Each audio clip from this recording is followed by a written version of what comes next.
ಅಮೃತ ಹೇಳಿದ ಮಾತನ್ನು ಕೇಳಿ ಪಂಕಜ್ ಕುಳಿತಲ್ಲೇ ಕೆಂಡ ಕಾರುತ್ತಿದ್ದ. ಕೊನೆಗೆ ಮನೋಹರ್ ಅವರೇ, ಅಕ್ಕ, ಈ ಮದುವೆ ವಿಷಯ ಈಗ ಕೈಬಿಡೋದು ಒಳ್ಳೆಯದು ಎಂದು ಸ್ಪಷ್ಟವಾಗಿ ಹೇಳಿದರು. ಮಂಗಳ ಅವರು ಮನೋಹರನು ಅವರ ಸಂಬಂಧವನ್ನು ಸಂತೋಷದಿಂದ ಒಪ್ಪಿಕೊಳ್ಳುವರು ಎಂದು ತಿಳಿದವರಿಗೆ ಮುಖಭಂಗವಾಯಿತು. ಕೂಡಲೇ ಮನೆಯಿಂದ ಹೊರಟ ಇಬ್ಬರು ಬಂದು ಕಾರಿನಲ್ಲಿ ಕುಳಿತರು. ಅನಘಾಳನ್ನು ತಮ್ಮ ಮುದ್ದಿನ ಸೊಸೆ ಮಾಡಿಕೊಳ್ಳಬೇಕೆಂದು ಅವರು ಬಂದಿರಲಿಲ್ಲ. ಬದಲಾಗಿ ಅವರ ಮನೆಗೆ ಒಬ್ಬಳು ಕೆಲಸದವಳಾಗಿ ತಮ್ಮ ಸುಪುತ್ರನ ದುಶ್ಚಟಗಳನ್ನು ಮುಚ್ಚಿಕೊಂಡು ತಾವು ಹೇಳಿದಂತೆ ಕೇಳುವ ಒಬ್ಬಳು ಹುಡುಗಿ ಬೇಕಿತ್ತು. ಅನಘ ಮೃದು ಸ್ವಭಾವ ಮತ್ತು ಒಬ್ಬರ ಎದುರಿಗೆ ಧ್ವನಿ ಎತ್ತಿ ಮಾತನಾಡುವುದಿಲ್ಲ ಎಂದು ತಿಳಿದೇ ಅವರು ಅವಳನ್ನು ಹೆಣ್ಣು ಕೇಳಲು ಬಂದಿದ್ದರು. ಆದರೆ ತಮ್ಮ ಆಸೆಗೆ ಮನೋಹರರು ನಾಜೂಕಾಗಿ ತಣ್ಣೀರು ಎರಚಿದ್ದರು. ಅಲ್ವೋ ಮಗ್ನೆ, ಮನೋಹರ ಒಪ್ತಾನೆ ಅನ್ಕೊಂಡೆ, ಆದರೆ ಬೇಡ ಅನ್ನಲ್ಲ, ಒಳ್ಳೆ ಹುಡುಗಿ ಮಿಸ್ ಆದ್ಲು ಎಂದರು ಮಂಗಳ. ಇಲ್ಲ, ನಾನು ಮದುವೆ ಆದರೆ ಅವಳನ್ನೇ ಆಗೋದು ಅಂತ ತೀರ್ಮಾನ ಮಾಡಿದ್ದೀನಿ ಎಂದು ಖಂಡಿತವಾಗಿ ಹೇಳಿದ ಪಂಕಜ್.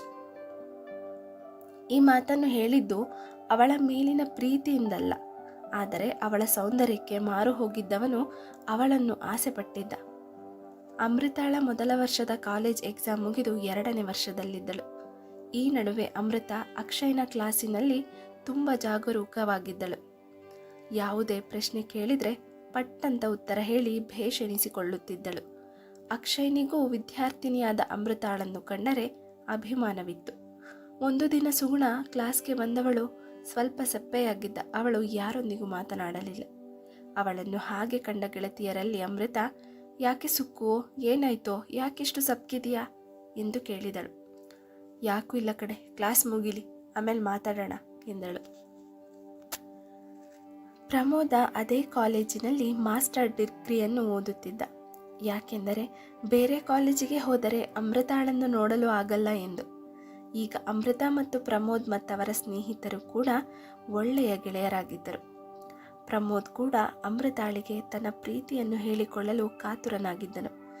ಅದೇ ಸಂಜೆ ಕ್ಲಾಸ್ ಮುಗಿದ ಮೇಲೆ ತನ್ನ ಗೆಳತಿಯರೊಟ್ಟಿಗೆ ಬರುತ್ತಿದ್ದ ಅಮೃತನ ನೋಡಿ ಪ್ರಮೋದ್ ಅವಳ ಬಳಿ ಬಂದು, ಅಮೃತ, ನಿನ್ನ ಹತ್ರ ಪರ್ಸ್ನಲ್ ಆಗಿ ಮಾತಾಡಬೇಕು ಎಂದ. ಅದಕ್ಕೇನು, ಮಾತಾಡಿ ಎಂದಳು. ಅದು ಹಾಗಲ್ಲ, ನಿನ್ನೊಬ್ಬಳೊಟ್ಟಿಗೆ ಮಾತಾಡಬೇಕು ಎಂದ ತಡವರಿಸುತ್ತ. ನೋಡಿ ಪ್ರಮೋದ್, ನಾವೆಲ್ಲ ಫ್ರೆಂಡ್ಸ್, ಅದೇನೇ ಇದ್ರೂ ನಮ್ಮೆಲ್ಲರ ಮುಂದೆನೇ ಹೇಳಿ ಎಂದಳು ದೃಢವಾಗಿ. ಅಷ್ಟರಲ್ಲಾಗಲೇ ಸುಗುಣಾಳಿಗೆ ಕಣ್ಣುಗಳು ತುಂಬಿಕೊಂಡವು. ಸ್ವಲ್ಪ ಹೊತ್ತು ಸುಮ್ಮನಿದ್ದ ಪ್ರಮೋದ್ ಎಲ್ಲರ ಮುಂದೆಯೂ ಮಾತನಾಡಲು ಒಪ್ಪಿಕೊಂಡ. ಅದು ಅಮೃತ, ನಾನು ನಿಂಗೆ ತುಂಬ ದಿನದಿಂದ ಏನೋ ಹೇಳಬೇಕು ಅಂದ್ಕೊಂಡಿದ್ದೆ. ಅದೇನಂದರೆ, ನಾನು ನಿನ್ನ ಇಷ್ಟಪಡ್ತಿದ್ದೀನಿ, ಪ್ಲೀಸ್ ಒಪ್ಕೋ. ನೀನು ಒಪ್ಪಿದರೆ ಇವತ್ತೇ ನಮ್ಮಪ್ಪ ಹತ್ರ ಹೇಳ್ತೀನಿ ಎಂದನು ಅವಳನ್ನು ನೋಡುತ್ತಾ. ಇದನ್ನು ಕೇಳಿದ ಸುಗುಣ ಅಮೃತಾಳ ಮುಖ ನೋಡಿದಳು. ಅಮೃತ ಏನೂ ಮಾತನಾಡದೆ ಅವನನ್ನೇ ದೀರ್ಘವಾಗಿ ನೋಡಿದಳು. ಇದನ್ನು ನೋಡಿ ತಪ್ಪಾಗಿ ತಿಳಿದ ಸುಗುಣ, ಅಮ್ಮು, ಶಶಿ, ನಿಮ್ಮಿ, ನಂಗೆ ತುಂಬ ತಲೆನೋತಿದೆ, ಮನೆಗೆ ಹೋಗ್ತೀನಿ ಎಂದು ಅಲ್ಲಿ ಒಂದು ಕ್ಷಣವೂ ನಿಲ್ಲದೆ ಹೊರಟೇ ಬಿಟ್ಟಳು. ಸುಗುಣಳ ಕಣ್ಣಿನಿಂದ ನೀರು ಬರುತ್ತಲೇ ಇತ್ತು. ಇತ್ತ ಅಮೃತ, ಏನು ಪ್ರಮೋದಿದು, ನಾನು ನಿಮ್ಮನ್ನು ಒಳ್ಳೆ ಫ್ರೆಂಡ್ ಅಂದ್ಕೊಂಡಿದ್ದೆ, ಆದರೆ ನೀವು ಪ್ರೀತಿ ಮಾಡ್ತಿರೋದು ಕೇಳಿ ಏನು ಹೇಳಬೇಕೋ ಗೊತ್ತಿಲ್ಲ, ಆದರೆ ನೀವು ಸ್ವಲ್ಪ ಲೇಟ್ ಮಾಡಿದ್ರಿ ಅನಿಸುತ್ತೆ ಅಂದಳು. ಇದನ್ನು ಕೇಳಿದ ಪ್ರಮೋದನಿಗೆ ಒಪ್ಪುವಳೋ ಇಲ್ಲ ಬೇಡವೆನ್ನುವಳೋ ಅಂತ ಗೊಂದಲದಲ್ಲಿದ್ದವನಿಗೆ ಅಮೃತ ಬೇರೆನೇ ಹುಳ ಬಿಟ್ಟಳು. ತಲೆ ಕೆರೆದುಕೊಂಡು ಅವಳನ್ನೇ ನೋಡಿದವನ ಮುಂದೆ, ಹೌದು ಪ್ರಮೋದ್, ನಾನೊಬ್ಬನನ್ನು ಇಷ್ಟಪಡ್ತಿದ್ದೀನಿ, ಮನೆಯಲ್ಲೂ ಗೊತ್ತಿದೆ, ಅಕ್ಕನ ಮದುವೆ ಆದ ತಕ್ಷಣವೇ ಮದುವೆ ಅಂತ ಹೇಳಿದ್ದಾರೆ ಎಂದಳು ಅರ್ಧ ಸತ್ಯ ಅರ್ಧ ಸುಳ್ಳಿನೊಂದಿಗೆ. ಶಶಿ ಮತ್ತು ನಿಮ್ಮಿ ಇದನ್ನು ಕೇಳಿ ಬಾಯಿ ಮೇಲೆ ಬೆರಳಿಟ್ಟುಕೊಂಡರೆ ಪಾಪ ಪ್ರಮೋದನಿಗೆ ನಿರಾಸೆಯಾಗಿತ್ತು. ಅವನು ಅವಳನ್ನು ಮನಸಾರೆ ಇಷ್ಟಪಟ್ಟಿದ್ದ. ಓಕೆ ಅಮೃತ, ಸಾರಿ, ಇದು ನಂಗೆ ಗೊತ್ತಿರಲಿಲ್ಲ, ಎನಿವೆ ಆಲ್ ದ ಬೆಸ್ಟ್ ಎಂದು ನೋವಿನಿಂದ ಹೊರಟವನನ್ನು ತಡೆದು, ಇಲ್ಲಿ ನೋಡಿ ಪ್ರಮೋದ್, ಇಷ್ಟಪಟ್ಟು ಅವರು ನಮ್ಮನ್ನು ಬೇಡ ಎಂದ ತಕ್ಷಣ ಅವರಿಗೆ ನಿಮ್ಮ ಮೇಲೆ ಯಾವ ಬೇಜಾರು ಇಲ್ಲ. ಪ್ಲೀಸ್, ನನಗೆ ಇದರಿಂದ ಬೇಜಾರಾಗಿಲ್ಲ, ನೀವು ಬೇಜಾರಾಗಬೇಡಿ, ಆದರೆ ನಮ್ಮ ಫ್ರೆಂಡ್ಶಿಪ್ ಹೀಗೇ ಇರುತ್ತೆ ಎಂದಳು ಭರವಸೆಯಿಂದ. ಪ್ರಮೋದ್ ಏನನ್ನೂ ಹೇಳದೆ ತಲೆ ಆಡಿಸಿ ಅಲ್ಲಿಂದ ಹೊರಟನು. ಅವನಿಗೆ ತುಂಬಾ ಬೇಜಾರಾಗಿತ್ತು. ಯಾರನ್ನೂ ಇಷ್ಟಪಡದವನು ಮೊದಲ ಬಾರಿ ಅಮೃತಾಳನ್ನು ಇಷ್ಟಪಟ್ಟು ಅವಳಿಗೆ ತನ್ನ ಪ್ರೀತಿಯನ್ನು ಹೇಳಿಕೊಂಡಿದ್ದ. ಆದರೆ ಅಮೃತ ತನ್ನ ಜಾಣತನದಿಂದಲೇ ಅದನ್ನು ತಿರಸ್ಕರಿಸಿದ್ದಳು. ಇಷ್ಟರವರೆಗೂ ಅಲ್ಲೇ ಇದ್ದ ಆ 3 ಗೆಳತಿಯರ ಪೈಕಿ ನಿಮ್ಮಿ, ಏನೆಮ್ಮ ಅಂಥ ಹುಡುಗನ್ ಬೇಡ ಅಂದ್ಯಾ? ನಾನಾಗಿದ್ರೆ ಬೇಡ ಅಂತಿರಲಿಲ್ಲ. ಅದು ಸರಿ, ಯಾರಮ್ಮ ನೀನಿಷ್ಟಪಡೋ ಹುಡುಗ? ಅದು ನಮಗೂ ಗೊತ್ತಿಲ್ಲದೆ ನಿಮ್ಮ ಮನೇಲಿ ಮದುವೆವರೆಗೂ ಹೋಗಿರೋ ಹುಡುಗನ ಕತೆ ಎಂದಳು. ಮದುವೆನೂ ಇಲ್ಲ, ಎಂಥ ಮಣ್ಣಂಗಟ್ಟಿನೂ ಇಲ್ಲ. ಮತ್ತೆ ಫ್ರೆಂಡ್ ಅಂದ್ಕೊಂಡು ಈಗ ಲವ್ ಅಂದರೆ ಹೇಗೆ? ಇದೆಲ್ಲ ನಮ್ಮ ಮನೇಲಿ ಗೊತ್ತಾದರೆ ಅಷ್ಟೇ. ಆಮೇಲೆ ಸುಮ್ಮನೆ ಸುಳ್ಳು ಹೇಳ್ದೆ ಅಷ್ಟೇ ಕಣೆ. ಆಮೇಲೆ ಅವನಿಗೆ ಬೇಜಾರಾಗಬಾರ್ದು ಅಲ್ವಾ, ಅದಕ್ಕೆ. ಒಳ್ಳೆ ಹುಡುಗನೇ, ಆದರೆ ನಂಗೆ ಈ ಲವ್ ಅಂತ ಅಷ್ಟೊಂದು ತಲೆನೋವು ತಗೊಳ್ಳೋಕ್ಕೆ ನನ್ನ ತಲೆ ಫ್ರೀ ಇಲ್ಲ ಎಂದು ಅವರಿಬ್ಬರಿಗೆ ಕಣ್ಣು ಹೊಡೆದಳು. ಆಹಾ, ಭಲೇ ಕಿಲಾಡಿ ಕಣೆ ನೀನು ಎಂದರು ನಗುತ್ತಾ ಹೊರಟರು. ಇದಾವುದರ ಪರಿವೇ ಇಲ್ಲದೆ ಮನೆಗೆ ಬಂದ ಸುಗುಣ ತನ್ನ ರೂಮಿನಲ್ಲಿ ಅಳುತ್ತಾ ಕುಳಿತಳು. ಸುಗುಣ ಹುಟ್ಟಿದ್ದು ಬಡ ಕುಟುಂಬದಲ್ಲಿ. ತಂದೆ ಇದ್ದರೂ ಅವರು ಯಾವತ್ತೂ ಅವರನ್ನು ಪ್ರೀತಿಯಿಂದ ಆಧರಿಸುತ್ತಿರಲಿಲ್ಲ. ಸುಗುಣ ಮತ್ತು ಅವಳ ತಂಗಿ ಪಲ್ಲವಿಗೆ ತಮ್ಮ ತಾಯಿ ಎಂದರೆ ತುಂಬ ಇಷ್ಟ. ತಾಯಿ ಕೂಡ ಮಕ್ಕಳನ್ನು ಚೆನ್ನಾಗಿ ನೋಡಿಕೊಳ್ಳುತ್ತಿದ್ದರು. ತಂದೆ ಗಾರ್ಮೆಂಟ್ಸ್ನಲ್ಲಿ ಕೆಲಸ ಮಾಡುತ್ತಿದ್ದರು. ತಾಯಿ ಮನೆಯಲ್ಲಿಯೇ ಟೈಲರಿಂಗ್ ಮಾಡುತ್ತಿದ್ದರು. ಸುಗುಣಾಳ ತಂದೆಗೆ ಸ್ವಲ್ಪ ದುಡ್ಡಿನ ಆಸೆ ಇತ್ತು.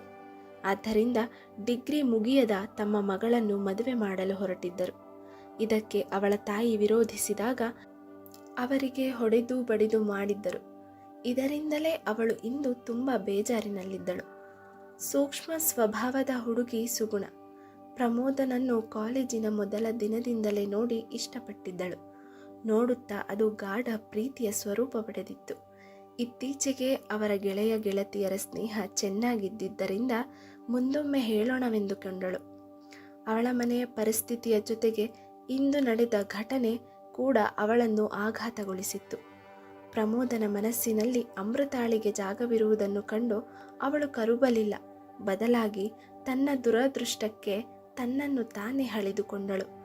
ತುಂಬ ಹೊತ್ತು ಅಳುತ್ತಿದ್ದ ಅವಳನ್ನು ಎಚ್ಚರಿಸಿದ್ದು ಅವಳ ತಂದೆಯ ಕೂಗು. ಅವಳ ತಂದೆ ತಂದ ಸಂಬಂಧ 2ನೇ ಮದುವೆಯಾಗಿತ್ತು. ಆ ಹುಡುಗ ಮೊದಲ ಹೆಂಡತಿಯಿಂದ ವಿಚ್ಛೇದನ ಪಡೆದಿದ್ದ. ಆಸ್ತಿ ಇದ್ದ 40 ವರ್ಷದವನೊಂದಿಗೆ ತಮ್ಮ ಮಗಳ ಮದುವೆ ಮಾಡಲು ನಿರ್ಧರಿಸಿದ್ದರು. ಎಷ್ಟೇ ತಿಳಿ ಹೇಳಿದರೂ ಕೇಳದೆ ಸುಗುಣಾಳ ತಾಯಿಗೆ ಬೈಯುತ್ತಿದ್ದರು. ಇದನ್ನು ನೋಡಿ ಬೇಸತ್ತ ಸುಗುಣ ತನ್ನ ತಾಯಿಗೋಸ್ಕರ ಮತ್ತು ತನ್ನ ಪ್ರೀತಿಯು ಸಿಗಲಿಲ್ಲವಾದ್ದರಿಂದ ಅವರಿಬ್ಬರನ್ನು ಚೆನ್ನಾಗಿರಲೆಂದು ಹಾರೈಸಿ ಕಣ್ಣೊರೆಸಿಕೊಂಡು ಮೇಲೆದ್ದು ರೂಮ್ನಿಂದ ಹೊರಗೆ ಬಂದು ಗಟ್ಟಿ ಮನಸ್ಸು ಮಾಡಿ ಮದುವೆಗೆ ಒಪ್ಪಿಬಿಟ್ಟಳು. ಇದರಿಂದ ನಿಜಕ್ಕೂ ಆಘಾತವಾಗಿದ್ದು ಸುಗುಣಾಳ ತಾಯಿ ಮತ್ತು ತಂಗಿಗೆ. ಆದರೆ ಅವಳ ತಂದೆ ಖುಷಿಯಿಂದ ಹುಬ್ಬಿ ಹೋದರು. ನೋವುಗಳ ತೊಳಲಾಟದಲ್ಲಿ ಸುಗುಣ ತಪ್ಪು ನಿರ್ಧಾರವನ್ನು ತೆಗೆದುಕೊಂಡಳು. ಇದರಿಂದ ಅವಳು ಮುಂದೆ ಪಶ್ಚಾತ್ತಾಪ ಪಡುವವಳಿದ್ದಳು.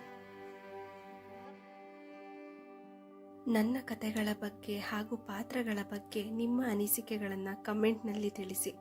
ಹಾಗೂ ಈ ಕತೆ ಇಷ್ಟ ಆದರೆ ದಯವಿಟ್ಟು ಲೈಕ್ ಮಾಡಿ, ಶೇರ್ ಮಾಡೋದರ ಜೊತೆಗೆ ಸಬ್ಸ್ಕ್ರೈಬ್ ಮಾಡಿ. ಧನ್ಯವಾದಗಳು.